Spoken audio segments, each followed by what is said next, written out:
Está sendo que o diretivo do Centro de Bairro Praia Pabau a decidir que dia a mais nós vamos organizar o festival de disfraz de material reciclado.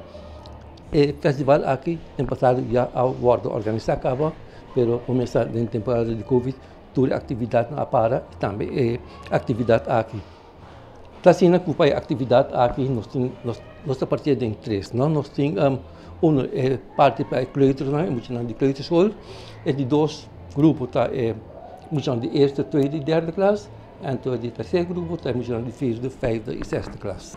Nós calculamos total de 5 participantes, esse está mais ou menos o promédio que nós temos, os últimos 2 anos que nós organizamos, que nós esperamos de 6 e tem oportunidade para inscrever, naturalmente nós vamos ter o último dia para inscrever, o último dia de inscrição, já são dia 8 de fevereiro. Mais criatividade, mais hobby imenso.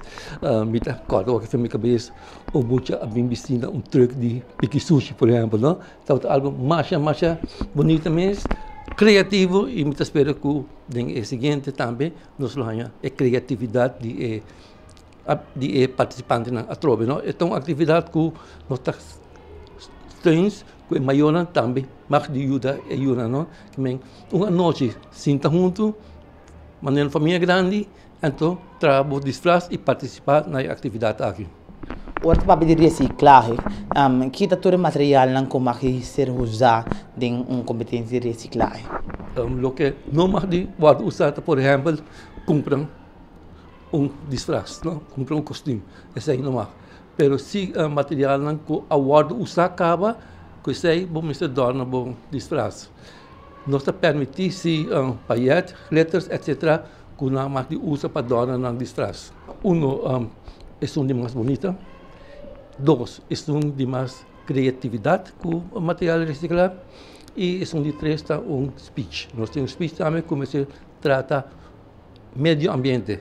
Speech não mais largo que 1 minuto e está livre. Que quer participar, mas se não quer participar com speech, não tem problema, vou participar para outras 2 categorias. A atividade aqui no lugar de Jabiana, dia 10 de fevereiro, e também começa às 6 horas e termina por 8 horas.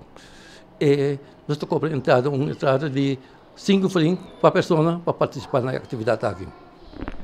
Na final, uma invitação para o povo de Aruba.